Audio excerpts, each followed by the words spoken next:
The next speaker of this session is Dr. Matthew Greentree. Matthew is the Managing Director of Ausgold. He is a highly experienced geologist with over 20 years of experience in structural geology, exploration targeting in greenfield and brownfield environments, managing multidisciplinary studies, and the evaluation of mineral projects. Over his career, he has worked on projects in Australia, Asia, Africa, and South America.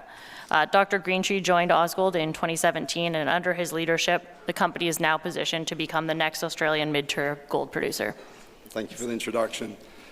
So I guess moving on from where Medallion is, we're moving further to the west. Ausgold works in the area just south of Perth, about 3.5-hour drive. And you can see on that front page there some historic workings, not that historical, 97. So there's a gold operation there. One of the main legacies there is that we sit on granted mining licenses in that area. And what we've shown through some fairly diligent geology and application of good practice, there's a very substantial project here, much larger than was envisaged at this time.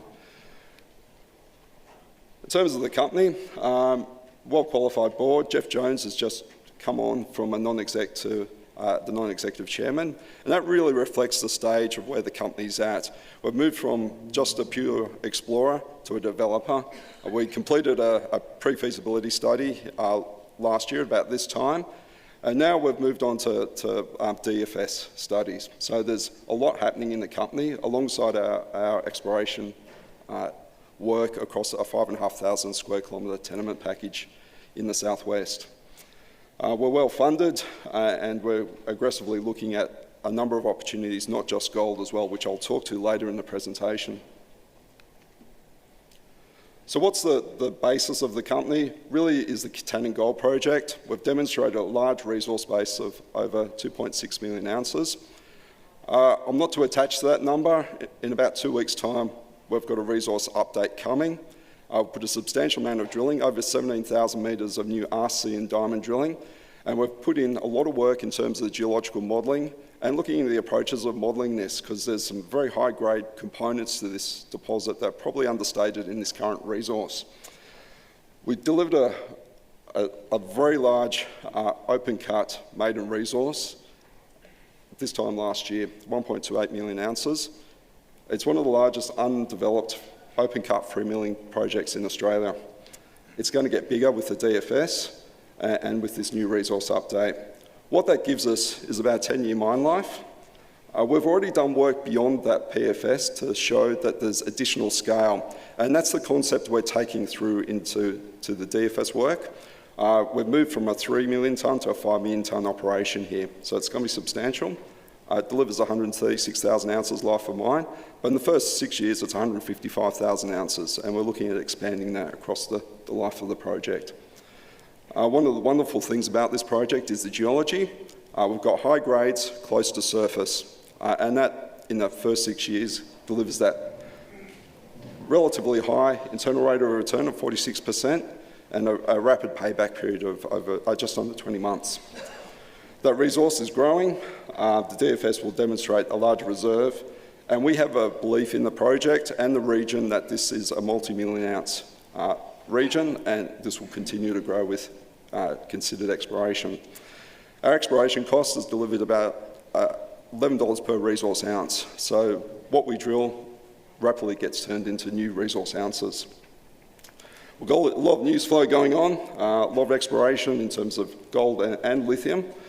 And that feasibility study moving forward. So this dashboard really just encapsulates what the project looks like today and what we're going to take through in terms of our pre-feasibility and definitive studies later this year. Good gold recoveries, over 90%, 136,000 ounce production profile, delivering those fantastic economic outcomes. And you can see that in the production profile. One of the advantages of going a larger mill was able to lower the cut-off grade, improve the stripping ratio down to a 4:1 stripping ratio, and really that delivery of over 155,000 ounces in that early period of development and operation. So that really just encapsulates what we're doing at the moment. You can see there's an emphasis on exploration and growth as well as the studies, which are taking a lot of our attention at this present time.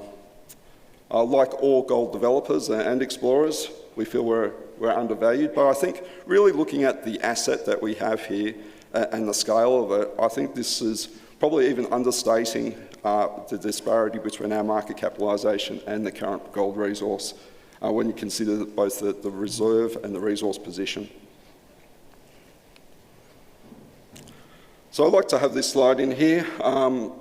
It's a different area that we're working in. We're a wheat belt project, that 3.5-hour drive south of Perth. It actually gives us a lot of advantages in terms of an operation. Access to grid power, a workforce, and the like is quite a powerful thing for the project. We've been working here for over 10 years, so we've got really good rapport with the local community. We know how to get on the ground and explore our large tenement package.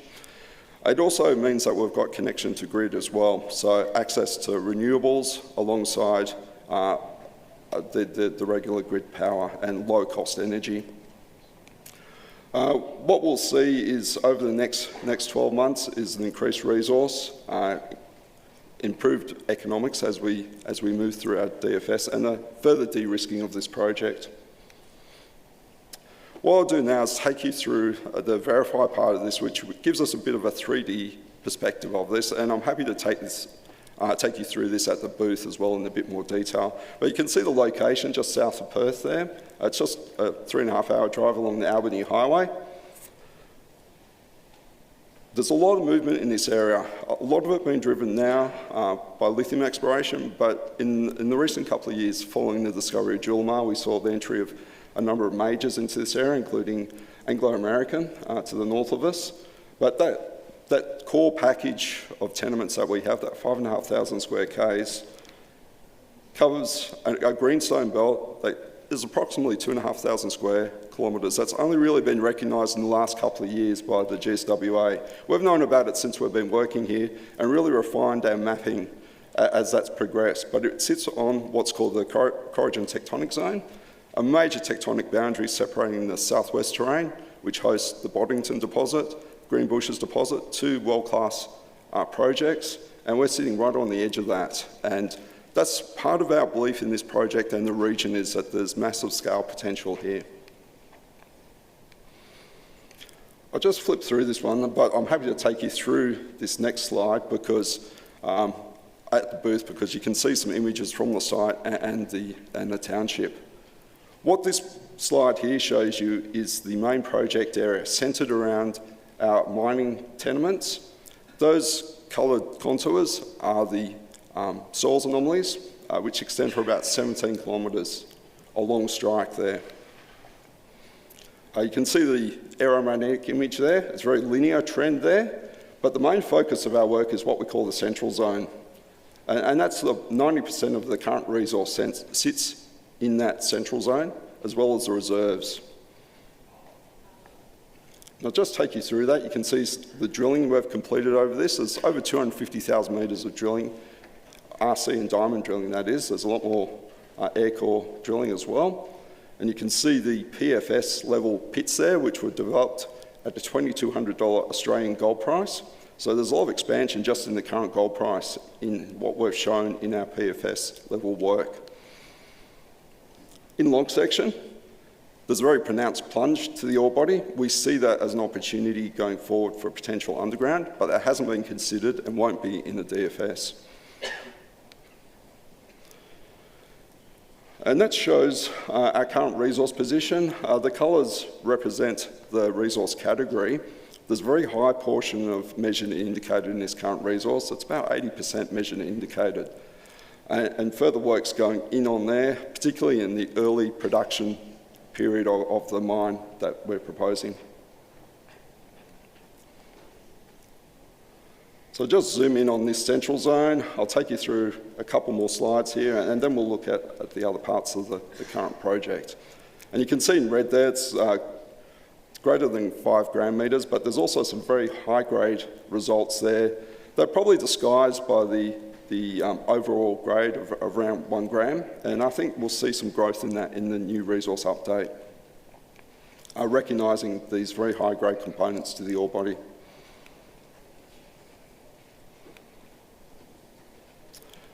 One of the interesting things about this deposit, it's a little bit unusual compared to what we see in Eastern Goldfields. They're very high-grade metamorphic rocks. They're granulite facies, it's folded, and you can see some of that geometry there. So those high grades wrap around internal quartz monzonite body, and you can see the high grades on those folded portions of that ore body. The other thing that's interesting about this, and a technique that we've been using to really complement our exploration, is this pyrrhotite association with the gold. And those light blue squares there are downhole EM plates. And they've enabled us to be very efficient with our drilling, targeting these high-grade components. And you can see off to the north there that there's portions of this that remain undrilled, and they will be part of future exploration looking for this high-grade potential underground feed. I'll take you briefly to what we call Dingo in this southern zone.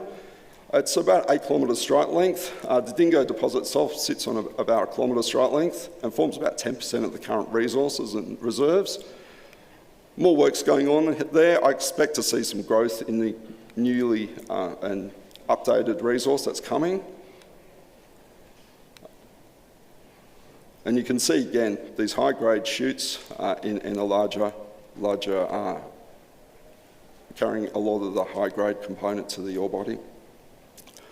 And one other area that I'll just touch on, but we're quite excited about, is Datatine sitting in this northern zone. We just put in 2 diamond holes this year.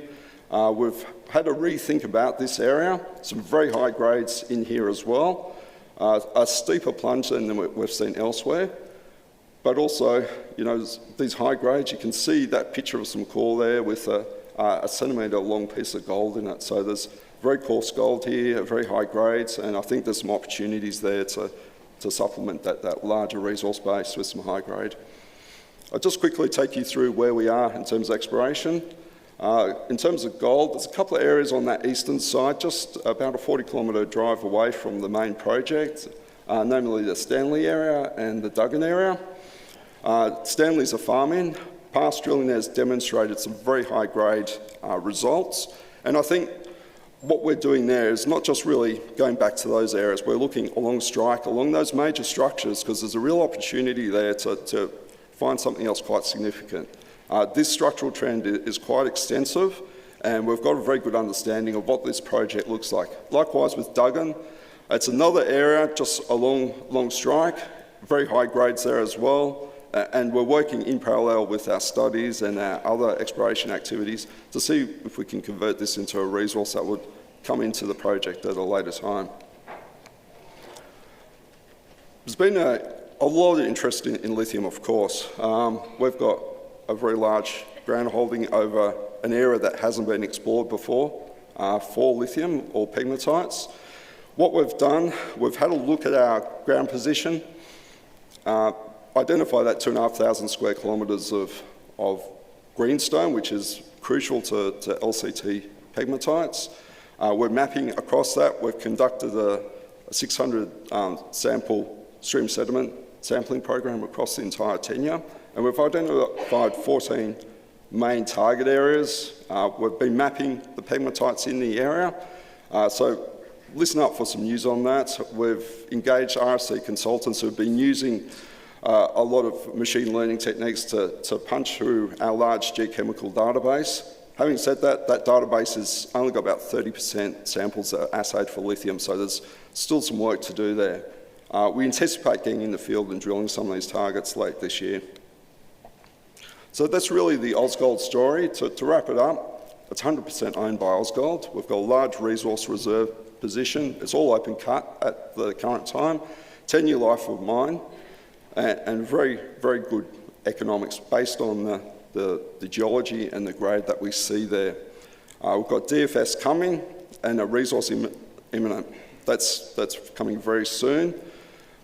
This 5 million tonne option has given us a lot more flexibility with a lot higher production profile.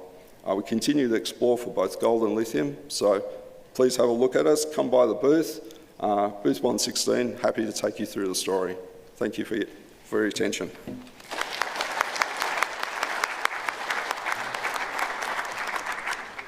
Thank you, Matthew.